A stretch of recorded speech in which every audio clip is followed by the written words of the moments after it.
আসসালামু আলাইকুম, আমি শাহের হাসান আপনাকে আজকে ভিডিওতে স্বাগত জানাচ্ছি। আজকে 20 মে 2024 আজকের বাজার পর্যালোচনা এবং কয়েকটি গুরুত্বপূর্ণ নিউজ আপনার সামনে হাজির হলাম। এবং দুর্ভাগ্য, আজকেও মার্কেট কিন্তু অনেকাংশে পতন হয়েছে, যেটা আসলে আমরা আশা করিনি। তো যাই হোক, এই দুর্ভাগ্যজনক ব্যাপারটা আমরা প্রায় লক্ষ্য করছি এবং সেই সাথে সাথে টাকার অঙ্কের লেনদেনও কিন্তু আসলে তেমন একটা ইতিবাচক বলা যায় না। এবং এই পতনটার কারণটা আমরা আসলে কখনোই বিশ্লেষণ করে বের করতে পারি না। তবে যেটা ধারণা করতে পারি সেটা হচ্ছে যে বাজারে আসলে বড় বড় বিনিয়োগকারীদের গেমলিং চলছে এবং সেই কারণে কোনো রকম কারণ ছাড়া, অর্থাৎ প্রাইস সেন্সিটিভ নিউজ ছাড়াই পতন হচ্ছে মার্কেট। তো যাই হোক, আমরা সবগুলো বিষয় নিয়ে আলোচনা করবো। তো আলোচনায় যাওয়ার আগে একটা ছোট্ট অনুরোধ করি, আমার এই ভিডিওটি যদি আপনার ভালো লেগে থাকে বা সামান্য উপকার আসে, তাহলে আমি আশা করবো আপনারা আমার চ্যানেলটিকে সাবস্ক্রাইব করবেন এবং আমার ভিডিওতে লাইক এন্ড শেয়ার করবেন। তো যাই হোক, আমরা সবার প্রথমে আগে বাজার নিয়ে একটু আলোচনা করি। তো আমরা এখানে দেখতে পাচ্ছি ডিএসসি সাধারণ সূচকে 37.63 পয়েন্টের মতো মাইনাস হয়েছে।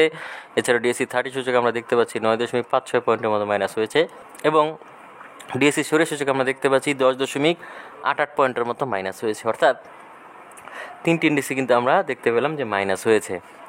এবং যদি আমরা এখানে ইন্ডেক্স মোডটা যদি খেয়াল করি, তাহলে দেখতে পাচ্ছি যে আজকে মার্কেট পুলারে ওরিয়ন ফার্মা এখানে 4.5 পয়েন্টের মতো আপ হয়েছে। এছাড়াও এনবিএল এবং ইউনিলিভার কনজিউমার কেয়ার তারা 1 পয়েন্টের থেকে কিছুটা বেশি আপ হয়েছে, আর বাকি সবাই খুবই সামান্য পরিমাণ পয়েন্ট আপ করেছে। অপরদিকে যদি মার্কেট ব্র্যাগারের ক্ষেত্রে দেখি, তাহলে দেখতে পাচ্ছি এখানে ব্র্যাক ব্যাংক তার এখানে 10 পয়েন্ট অর্থাৎ 10.5 পয়েন্টের মতো কিন্তু মাইনাস করেছে। এছাড়াও ব্যাট বিসি 6 পয়েন্টের উপরে মাইনাস করেছে। এখানে যদি আমরা খেয়াল করি বেক্সিমকো ফার্মা, সোনালিয়া, সেটা কিন্তু আমরা খেয়াল করছি যে 3.5 পয়েন্টের মতো কিন্তু মাইনাস করেছে। বিকন ফার্মা 2 পয়েন্টের মতো মাইনাস করেছে। এছাড়াও আমরা যদি খেয়াল করি power grid, premium bank, Kohinoor chemical, Shahjalal bank, city bank, এরা কিন্তু আমরা বলতে পারি যে 1.5 পয়েন্ট থেকে শুরু করে 2 পয়েন্টের কাছাকাছি মাইনাস করেছে। এটা খুবই একটা হতাশাজনক। আজকে যেহেতু মাইনাসের সংখ্যাটা বেশি, সেই কারণে পয়েন্টও কিন্তু অনেকাংশে মাইনাস হয়েছে। এরপর আমরা এখানে দেখতে পাচ্ছি যে ট্রেড স্ট্যাটিস্টিক্স, এখানে আমরা দেখতে পাচ্ছি যে 79 অর্থাৎ 79টি শেয়ার আজকে আপ হয়েছে, অপরিবর্তিত ছিল 30টি এবং পতন ঘটেছে 281টির, অর্থাৎ বিগত দিনের তুলনায় কিছুটা উন্নতি হয়েছে এবং এই কারণে কিন্তু পয়েন্টও কিছুটা উন্নতি হয়েছে।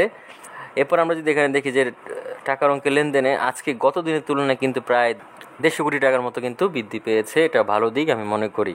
এরপর আমরা এখানে দেখতে পাচ্ছি টপ গেইনার এবং লুজারে। তো টপ গেইনার আমরা দেখতেছি বিআইএফসি আজকে হল্টেড হয়েছে। এছাড়াও ক্রিস্টাল ইন্স্যুরেন্স, মিথুন নিটিং, আইসিবি অগ্রণী ফার্স্ট যে মিউচুয়াল ফান্ডে রয়েছে সেটাও আমরা দেখতে পাচ্ছি হল্টেড হয়েছে। এখানে ওরিয়ন ফার্মা হল্টেড হয়েছে। এছাড়া বাকি সবাই মোটামুটি ভালোই বৃদ্ধি পেয়েছে। এবং আমরা যদি লুজারের ক্ষেত্রে দেখি, লুজারের ক্ষেত্রে আমরা দেখতে পাচ্ছি সোনালী আঁশ, তারা কিন্তু হিউজ পরিমাণে মাইনাস হয়েছে। আজকে আমরা খেয়াল করছি আজকে এখানে তারা 46.5% মতো কিন্তু মাইনাস হয়েছে। প্রায় আমরা বলতে পারি অর্ধেকের কাছাকাছি কিন্তু মাইনাস হয়েছে। এছাড়াও ব্র্যাক ব্যাংক আমরা দেখতে পাচ্ছি যে তারা 7%-এর মতো মাইনাস হয়েছে, আর বাকি সবাই মোটামুটি মাইনাস হয়েছে। এরপরে যদি আমরা এখানে টাকার অঙ্কের লেনদেনটা যদি খেয়াল করি, দেখতে পাচ্ছি টাকার অঙ্কের লেনদেনে ওরিয়ন ফার্মা আজকে টাকার অঙ্কের লেনদেনে ভালো ছিল, আর বাকি সবাই মোটামুটি অবস্থানে ছিল। এরপরে যদি আমরা এখানে মার্কেট ম্যাপটা নিয়ে যদি আলোচনা করি, তাহলে দেখতে পাচ্ছি এখানে জুট সেক্টরটা কিন্তু হিউজ পরিমাণে এখানে মাইনাস হয়েছে। আসলে তার সমকক্ষ আর কেউ নেই বলা যেতে পারে। এছাড়াও যদি আমরা বলি, তাহলে দেখছি service and real estate minus হয়েছে বেশি পরিমাণে। এখানে যদি আমরা খেয়াল করি যে ফাইন্যান্সিয়াল ইনস্টিটিউশন, এটাও কিন্তু মাইনাস হয়েছে বেশি পরিমাণে। ট্যানার ইন্ডাস্ট্রিজ মাইনাস হয়েছে এখানে মোটামুটি ভালোই। এরপরে যদি আমরা এখানে ব্লক ট্রানজিশনটা যদি আলোচনা করি, তাহলে দেখছি ব্লক মার্কেটে আজকে মেঘনা পেট্রোলিয়াম মোটামুটি লেনদেন হয়েছে। লাভ এলো আইসক্রিম ভালো লেনদেন হয়েছে ব্লক মার্কেটে। এখানে আমরা যদি খেয়াল করি রিলায়েন্স ওয়ান মোটামুটি, আলহাস টেক্সটাইল, এআইএল ভালো লেনদেন হয়েছে তুলনামূলকভাবে। এখানে সালভো কেমিক্যাল মোটামুটি, এখানে স্কোয়ার ফার্মা কিন্তু ভালো লেনদেন হচ্ছে ব্লক মার্কেটে। তো আপনারা চাইলে এই শেয়ারগুলোর প্রতি নজর রাখতে পারেন। আশা করছি এখান থেকে আপনারা ভালো শেয়ার গেইন করতে পারবেন বা ভালো পরিমাণ প্রফিট গেইন করতে পারবেন। তো যাই হোক, এই ছিল মোটামুটি আজকের বাজার অবস্থা। তো এখন আমরা চলে যাবো কয়েকটি গুরুত্বপূর্ণ নিউজে। তো প্রথমে আমরা যে নিউজটি নিয়ে আলোচনা করবো সেটা হচ্ছে থামছে সেল প্রেশার, ঘুরে দাঁড়ানোর পথে শেয়ার বাজার। তো মূলত আজকে কিছুটা পয়েন্ট কম মাইনাস হওয়াতে ধারণা করা হচ্ছে যে আসলে সেল প্রেশার কমে গিয়েছে। বিষয়টা এরকম নয়, আসলে সেল প্রেশার কখনোই কমে না। সেল প্রেশার কৃত্রিমভাবে তৈরি করা হয়, আবার সেটাকে থামানো হয়। বাজারকে টেনে নামানোর জন্য সাধারণ বিনিয়োগকারীদের একদম সিকি পরিমাণের ভূমিকা নেই। বাজারকে টেনে নামানোর জন্য সবচেয়ে বড় ভূমিকা হচ্ছে বড় বড় বিনিয়োগকারীদের, অর্থাৎ তারা যদি চায় তাহলে বাজারকে টেনে নামানো যাবে, আবার চাইলে টেনে উপরে তোলাও যাবে। তো তো এখানে আসলে সেল প্রেশারটা কোনো বড় বিষয় নয়, এখানে বাজারের আস্থার সংকটও কোনো বড় বিষয় নয়। এখানে সবচেয়ে বড় বিষয় হচ্ছে মন মানসিকতা, বা আমরা বলতে পারি যারা বাজারকে হোল্ড করে তাদের আসলে স্টেক হোল্ডারদের একটা গুরুত্বপূর্ণ ভূমিকা পালন করতে হবে, তাহলেই শুধুমাত্র এই যে আমাদের যে বাজার সেটা আসলে শুদ্ধ হবে। তবে এটা কখনোই সম্ভব নয়। আমার কাছে মনে হয় এই বাজারকে অস্থিতিশীল করার লক্ষ্যে কিছু গ্রুপ আগে থেকে নিয়োজিত থাকে এবং তারা সেই কাজটি করে যা তাদের নিজেদের লাভবান হওয়ার ক্ষেত্রে ব্যবহার করা হয়। তো সেই ক্ষেত্রে আমরা বলতে পারি এটা খুবই হতাশাজনক। এর পরবর্তীতে আমরা যেই নিউজটি নিয়ে আলোচনা করব সেটি হচ্ছে বাজার ডুবালো 10 কোম্পানির শেয়ার। তো মূলত ফ্লোর পেজটা তুলে দেওয়ার পর থেকে বাজারকে আসলে ভালো মতো আমরা আপ হতে দেখিনি, এবং এই বাজারকে পতন হওয়ার ক্ষেত্রে বড় বড় শেয়ারদেরই ভূমিকা ছিল বেশি। তো আমরা এখানে দেখতে পাচ্ছি যে BRAC bank, British American Tobacco, Beximco pharma, Sonali Aansh, Beacon pharma, power grid, তারপর এখানে prime bank, Kohinoor chemical, Shahjalal Islami bank এবং সিটি ব্যাংক, এরাই আসলে মূলত বড় ভূমিকা রেখেছে এবং এরাই কিন্তু বিগ ক্যাপিটালের কোম্পানি, এবং তারা যেহেতু মার্কেটকে টেনে নামানোর চেষ্টা করেছে, তো সেই ক্ষেত্রে আর কেউ টেনে উপরে তুলতে পারবে না, এটা হচ্ছে বিষয়। কারণ এছাড়া বাকি যে সকল কোম্পানিগুলো রয়েছে তারা আসলে সমন্বিতভাবে হলেও এত বেশি পরিমাণ পয়েন্ট মাইনাস হলে সেটাকে টেনে তুলতে পারে না।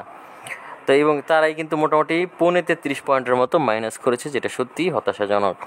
যাই হোক, এর পরবর্তীতে আমরা যেই নিউজটি নিয়ে আলোচনা করব সেটা হচ্ছে পতনের দিনেও স্বস্তিতে 8 কোম্পানি বিনিয়োগকারীরা। তো মূলত এই যে আজকে যে পতন হলো এর মধ্যে 8টি কোম্পানির শেয়ার কিন্তু ভালো পরিমাণে বৃদ্ধি পেয়েছে, কেউ কেউ হল্টেড হয়েছে বা হল্টেডের কাছাকাছি ছিল। তো তারা কারা আমরা একটু দেখে নিই। তারা হচ্ছে Bangladesh industrial finance, Mithun knitting, Orion pharma, Dulamia cotton, Alltex BD, Shepherd industries, ICB, AMCL, first Agrani bank mutual fund এবং ক্রিস্টাল ইন্স্যুরেন্স। তো এই সকল কোম্পানিগুলো কিন্তু আজকে 5 থেকে 10% পরিমাণে বৃদ্ধি পেয়েছে, এবং তারা আসলে মার্কেটকে টেনে তোলার চেষ্টা করেছিল, তবে তারা তেমন একটা সফল হয়নি, তবে তারা ব্যক্তিগতভাবে সফল হয়েছে। যাই হোক, এর পরবর্তীতে যেই নিউজটি নিয়ে আলোচনা করবো সেটা হচ্ছে ব্লকে 7 কোম্পানি বড় লেনদেন। তো আমরা দেখতে পাচ্ছি ব্লক মার্কেটে 7টি কোম্পানি ভালো লেনদেন হয়েছে, এবং তারা কারা আমরা একটু দেখে নিই। তারা হচ্ছে লাভেল আইসক্রিম, উস্কার pharma, Alif industries, Alhaj textile, Salvo chemical, মেঘনা পেট্রোলিয়াম এবং Reliance one first mutual fund আর কি। তো আপনারা চাইলে এই সকল শেয়ারগুলোর প্রতি নজর রাখতে পারেন এবং দীর্ঘমেয়াদে চাইলে বিনিয়োগ করতে পারেন। আশা করছি এখান থেকে আপনারা ভালো কিছু পাবেন।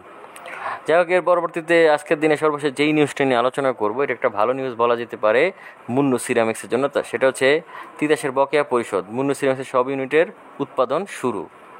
তো মূলত তিতাস গ্যাসের বিল বকেয়া ছিল 3,50,00,000 টাকা, অর্থাৎ আমরা বলতে পারি 3.5 কোটি টাকার মতো একটা বকেয়া বিল থাকার কারণে তাদের সংযোগ বিচ্ছিন্ন করা হয়েছিল, এবং সেই সংযোগটাকে আবার তারা বকেয়া বিল পরিশোধ করার মাধ্যমে গত সপ্তাহে আবার নতুন করে সংযোগ প্রদান করা হয়েছে, এবং এটার ফলে তাদের যেই উৎপাদন সেটা আবার পুনরদমে শুরু হয়েছে, এবং আশা করা যাচ্ছে এতে করে তাদের উৎপাদন একাংশে বৃদ্ধি পাবে এবং এই উৎপাদনের ফলে তাদের সেলও বৃদ্ধি পাবে। কারণ আমরা জানি মুন্নু সিরামিক কিন্তু একটা বাংলাদেশের ভালো নাম করা এই যে সিরামিক সেক্টরের কোম্পানি, এবং আমরা এখান থেকে কিন্তু অনেক ভালো ভালো প্রোডাক্ট গ্রহণ করেছি নিজের ব্যক্তিগত জীবনেও, এবং দেখা গেছে যে অনেকেই কিন্তু এটা ব্যবহার করে। তো সেই ক্ষেত্রে আমরা বলতে পারি উৎপাদন বৃদ্ধি পেলে তাদের চাহিদা আরও বৃদ্ধি পাবে, অর্থাৎ চাহিদা অনুযায়ী তারা প্রোডাক্ট সরবরাহ করতে পারবে, এবং তার বিপরীতে কিন্তু প্রফিট অনেকাংশে ম্যাক্সিমাইজ হবে। তো সেই ক্ষেত্রে আমরা বলতে পারি যারা মুন্নু সিরামিক্সে বিনিয়োগ করেছিল তারা আসলে ভালো পরিমাণ প্রফিট গেইন করতে পারবে ডিভিডেন্ড আকারে।